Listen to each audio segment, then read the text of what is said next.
পৃথিবীতে একজন মানুষই শুধু জানতেন যে তিনি পৃথিবীতে কতদিন বাঁচবেন, সেটা হচ্ছে সাইয়েদনা আদম আলাইহিস সালাম। ওনাকে বলে দেওয়া হয়েছিল উমরুকা আলফু সানা, তুমি পৃথিবীতে বাঁচবে 1000 বছর। কয় বছর?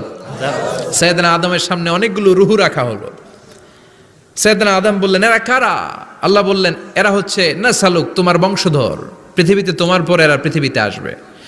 সাইয়েদনা আদম বললেন, আল্লাহ ওই যে একটা রুহু দেখা যায়, এটার নাম কি? আল্লাহ বললেন, হাদা ইবনুকা দাউদ, এটা তোমার ছেলে দাউদ, সে দুনিয়াতে নবী হয়ে আসবে, তার ছেলে সুলাইমানও নবী হয়ে আসবে।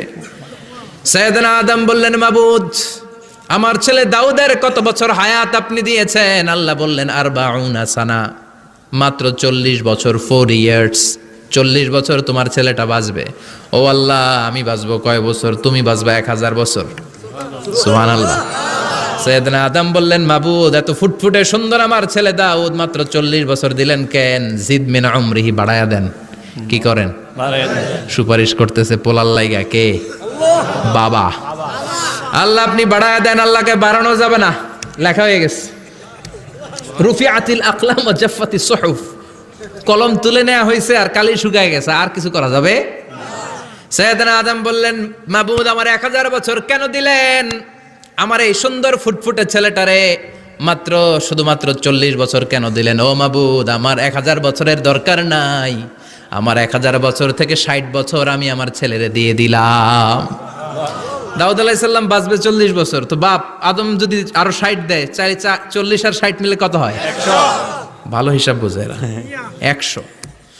আর আদম আলাইহিস সালাম পেয়েছিলেন 1000 বছর, 60 কমে গেলে রইল কত? 940 বছর পৃথিবীতে থাকার পরে মালাকুল মাউত চলে এসেছে। কারণ এটা on time, the death will come on time, it never late, কখনো দেরি হয় না। আল্লাহ বললেন, লিকুল্লি উম্মাতিন আজালুন ফাইযা জাআ আজালুহুম লা ইস্তাখিরুনা সাআতান ওয়া লা ইস্তাকদিমুন। মৃত্যুর একটা নির্ধারিত সময় আমি বেঁধে দিয়েছি, অন টাইম, অন টাইমেই চলে আসে, 1 সেকেন্ড আগেও আসবে না, 1 সেকেন্ড পরেও আসবে না। 940 বছর বয়সে মালাকুল মাউত এসে হাজির, এসে বলল, জিইতু আন আকবাদা রূহাক, রূহ কবজ করতে আসছি। আদম আলাইহিস সালাম বললেন, রূহ কবজ করতে আসছো মানে? আমি বাঁচবো তো 1000 বছর। কয় বছর? মালাকুল মাউত বললেন, না না, ওই যে আগের কথা স্মরণ করেন, আপনি 60 বছর দিয়া দিছিলেন। কয় না, আমি দেই নাই, আমি আরো বাঁচুম, আরো 60 বছর পাওনা আছি, আমি দেই নাই।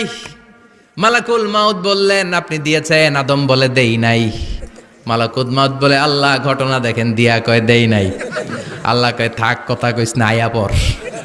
সুবহানাল্লাহ পড়েন। নাসিয়া আদম ফানাসিয়া বানু, ভুলে গেছেন উনি। আমরা ভুলে যাই, আমরা খেয়ে বলছি খাই নাই, নিছিলাম পকেটে, কয় নেই নাই। এরকম ডাকাইত আছে না নাই? নাসিয়া আদম ফানাসিয়া বানু, বিশ্বনবী বললেন, আদম ভুলেছে তো তার সন্তানরাও ভুলে যায়। জাহাদা আদম ফাজাহাদা যুররিয়াতু, আদম অস্বীকার করেছে, তার সন্তানরাও অস্বীকার করে। সেদিন থেকে আল কিতাব ওয়া শুহুদ, মানে লিখে রাখার সিস্টেম আর সাক্ষীর সিস্টেম চালু হয়েছে। সুবহানাল্লাহ পড়েন। সুবহানাল্লাহ। 940 বছর বয়সে মালাকুল মাউত এসে আদম আলাইহিস সালামের রূহ নিতে পারে নাই। উনি 1000 বছর যখন হয়েছে তখন এসে সাইয়েদনা আদম আলাইহিস সালামের রূহ কবজ করেছে। যেই দিন পৃথিবীর প্রথম মানব, প্রথম নবীর রূহ মালাকুল মাউত দুনিয়ায় এসে কবজ করেছে, ওই দিনটাও ছিল জুমাবার। সুবহানাল্লাহ, আল্লাহু আকবার। আবার বিশ্বনবী বললেন, লা তাকুমুস সাআহ ইল্লা ফি ইয়াউমিল জুমআহ ইযা যুলজিলাতিল আরদু জিলজালাহা ওয়া আখরাজাতিল আরদু আসকালাহা ইযা রুজ্জাতিল আরদু রাজ্জান ওয়া বুসাতিল জিবালু বাসসা। কিয়ামতের দিন পৃথিবীটাকে একটা প্রকম্পন দিয়ে কাঁপিয়ে দিবে কে? মারাত্মক একটা ঝাঁকুনি দিবে আল্লাহ, পুরো পৃথিবীটা কেঁপে ভেঙে চুরে খান খান হয়ে যাবে। এই ঝাঁকুনি আর আর্থকোয়েক, ভূমিকম্প এর ঘটনাটা যেদিন ঘটবে ওই দিনটাও হচ্ছে জুমার দিন। চিৎকার করে পড়েন সুবহানাল্লাহ।